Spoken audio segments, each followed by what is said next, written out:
Hey guys, it's me, Kari. Sorry I missed yesterday reading, but here is the Homecoming Part 2, Chapter 8, Part 2 of Chapter 8. I know that was super confusing. All right, here's where we left off.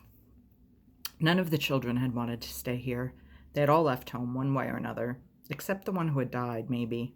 We couldn't be sure. He might have wanted to come back. They went downstairs. Maybeth followed Dicey like a shadow. The kitchen was empty. Their grandmother was out in one field, wearing a broad straw hat, picking tomatoes into another of the bushel baskets. "We can do that," Dicey said, coming up behind her. "And so can I," she answered without looking up. "They're coming in too fast. They always do this time of year. Got to start canning again." "Can she pick beans?" She nodded towards Maybeth without looking at her. "Can you?" Dicey asked Maybeth. Maybeth didn't answer. "Sure, I guess so," Dicey said. "Over there, then," their grandmother said, jabbing with her head to another side of the field. "Bring 'em back here to me. Take the biggest. You," this to Dicey, "go into the barn. There's a bin of potatoes up against the far wall. Get as many as we need. Keep your shoes on. I don't know what all's on that floor." Hedges of honeysuckle, twisting, strangling vines, had grown over what must have once been a split-rail fence between the house and the barn. The big barn door was pulled half open. Bits had rotted out of the wood at the base of the door, as if someone had kicked at it in an unappeasable anger. Dicey stood for a minute, letting her eyes grow accustomed to the darkness. A large shape loomed in the center, and lofts lay in high darkness along both walls.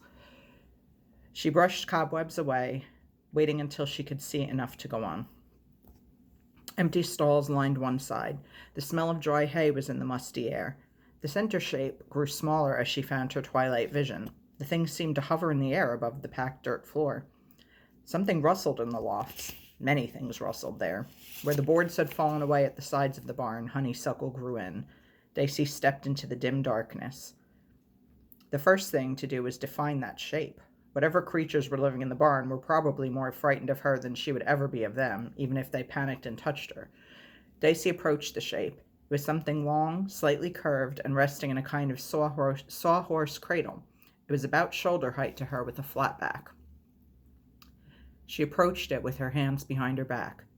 Dicey almost didn't dare name it, even when she knew what it was, even after she had raised herself onto tiptoe to peer inside and seen there a long mast tied down around the sides, surrounded by tangled ropes and projecting over the bow. A sailboat. It was small, only 14 or 15 feet. It had an open cockpit without any seats in it.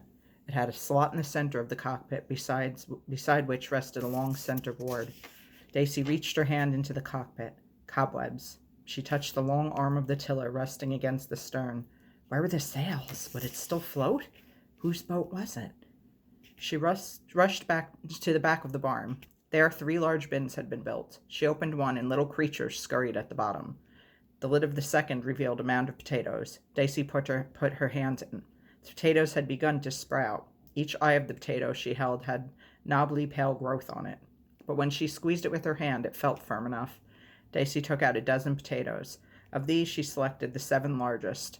4 kids and 1 woman, and James could eat 2 or 3. Cleaned off the sprouts with her fingers and tossed the remaining 5 back into the bin. Her arms were full of potatoes as she hurried back out of the barn. Their grandmother was coming in from the field, carrying the basket. Maybeth trailed behind her. "There's a boat in the barn," Dicey cried. "I know that. It's been there for years. Don't put those potatoes in the basket. Take them to the sink. Don't you know potatoes have to be scrubbed?" Dicey hurried ahead. She was so full of questions about the boat, she didn't care how her grandmother felt about them. She dumped the potatoes in the sink and turned on the water. Her grandmother put the basket on the table. She took a china platter from the cupboard. "Can she take the ends off beans?" she asked Dicey, referring to Maybeth. "Sure," Dicey said.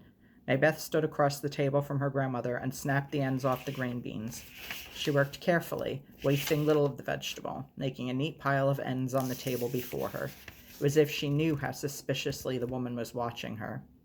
"Whose boat is it?" Dicey said. "Mine," the woman answered. "I know that, but whose?" Dicey said. "My boy built it," their grandmother said. "He built it and he sailed it." "Where are the sails?" Dicey asked. She knew she shouldn't be asking. "Will it still float?" "He kept them on the boat, up forward under the bow," their grandmother said. "They're still there as far as I know. I don't know if it's seaworthy. It doesn't concern you." Her voice was cold and final. Daisy, standing with her back to the room, the cool water running over her hands as she scrubbed the dirt from the potatoes, heard that coldness and that finality. Her back stiffened. "Oh, doesn't it?" she said to herself. Here was the place, a farm with plenty of room and plenty of work for them to do, and the bay just beyond the marshes, and a sailboat in the barn. She wasn't about to let their grandmother keep them from it. "I can hear what you're thinking," her grandmother said. Daisy swiveled her head around to meet those dark hazel eyes, the sullen, angry eyes she had seen in the photograph Aunt Cilla kept. Could her grandmother know what she was thinking? And so what if she could? "Maybe you can," Daisy said, not dropping her glance. She'd think of a way. She'd been thinking up ways to get them in and out of trouble all summer long, as if she had been practicing for this occasion, warming up for this last struggle. Her grandmother didn't know Daisy. Her grandmother didn't know the kind of thinking and planning Daisy could do. A fleeting expression that might have been unaccustomed mirth, or might have been a twinge of pain, went across her grandmother's face. For a second the face came alive around the eyes. Then it was all gone. Daisy turned back to the sink. She didn't want to be distracted. She had thinking to do. They had crabs for dinner. It had taken the boys a while to learn how to shake the crabs out of the pots into the basket. The first pot they'd just opened, and the crabs had fled sideways in a turbulence of muddy water. Sammy had tried to grab a couple and been nipped for his pains. "You should have seen them," he cried, telling the story. His cheeks were pink and his eyes shone. He was too pleased to let his grandmother's stony silence quiet him down. "They looked at the door and looked at us, and then—" he thrust his arms straight out and waggled his fingers. "Gone! I didn't know things could go sideways so fast. Boy, are they smart."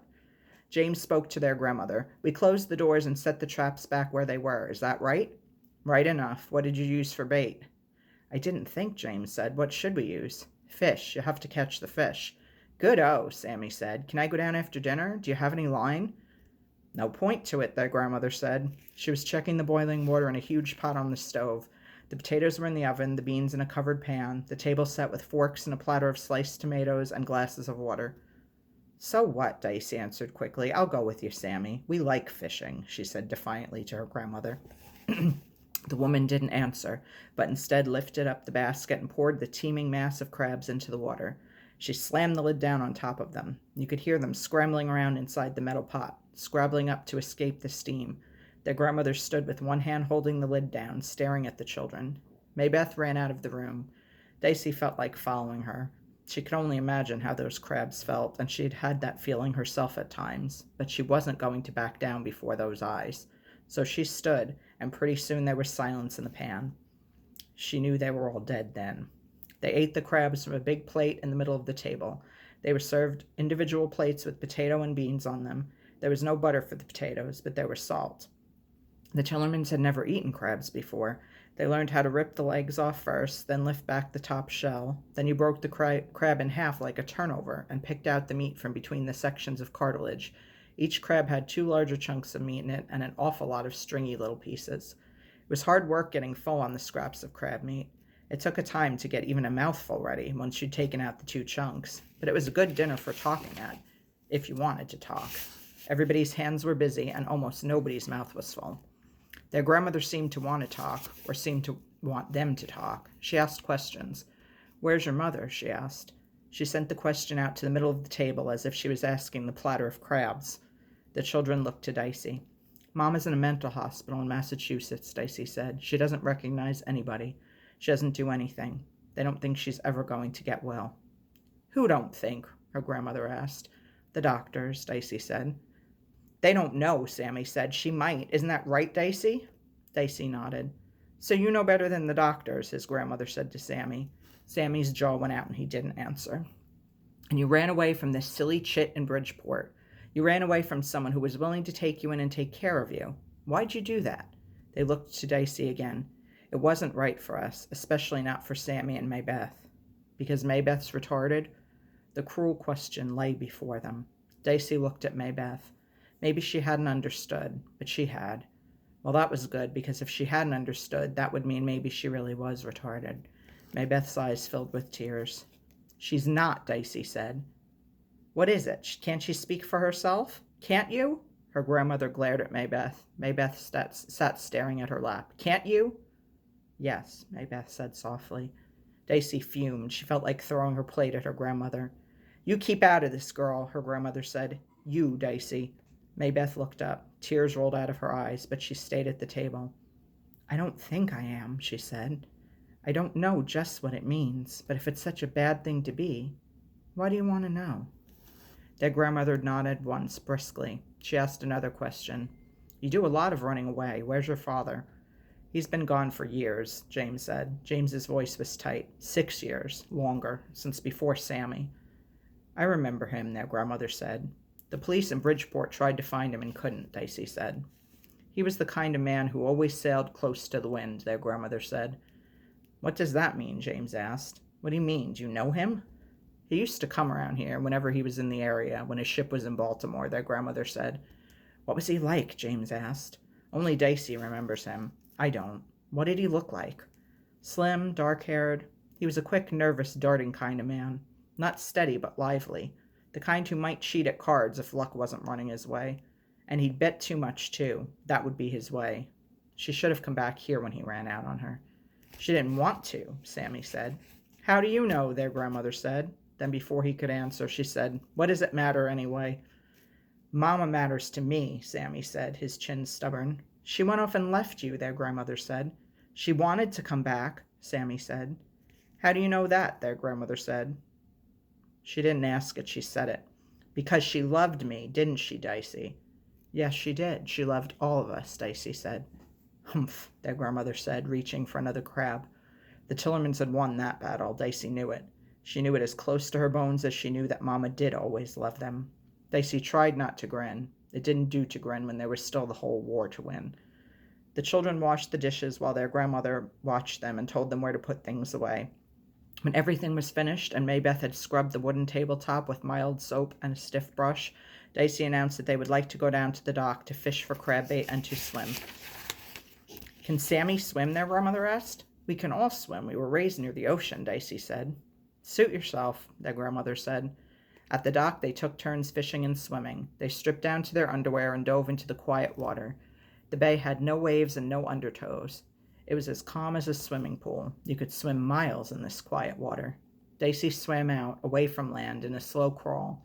Her mind was working fast. There was a way, if only she could see it. Sammy and James took the few bony fish they had caught and baited the crab traps. Maybeth jumped off the dock into the water, then climbed back onto the dock to jump again. When she hit the water, waves surged up around her, and the water she sprayed out turned golden in the setting sun. Evening fell across the water toward them. The sky turned twilight purple. A molten pink band flowed across the horizon where the sun had been. The children dashed back to the house, trying to outrun the mosquitoes that swarmed up from the marshlands. Their grandmother sat in the same chair in the kitchen. They wished her good night, and she nodded her head, but said nothing to them. Dicey showed James and Sammy the rooms they could have. She unpacked the toothbrushes and toothpaste and comb into the bathroom. She put each one's underwear and clean clothes into his own room. They gathered in Sammy's room, the one with the picture of Indians on the wardrobe, and sat on his bed. What are we going to do tomorrow? James asked Dicey. I don't know yet, James, she said. She doesn't want us to stay. She said so. Well, neither do I, Sammy announced. He was in bed but sitting up. His hair was damp, even if it is fun. What about you, James? Dicey asked. People say she's crazy. Crazy like a fox, James said. He dismissed that question without hesitation. It would be okay here. Sure big enough. Maybeth? Maybeth didn't answer. She looked down at her hands and across at Sammy. You want to, she said to Dicey, don't you? That we'll have to talk about in the morning, Dicey said. How about a song? How about Peggy-O? They sang softly in case it might bother their grandmother, sitting alone downstairs at the empty kitchen table. All right, guys, that is the end of the long Chapter 8. I will hopefully be back tomorrow with Chapter 9, all things considered. I don't see why I wouldn't be, but, you know, life happens. I hope you're enjoying. Please give this a thumbs up if you are. And always, as always, leave comments down below if you wish. Please subscribe and hit the bell icon if you wish to receive notifications of all my future uploads. And I will be back soon with more stuff. Bye, guys.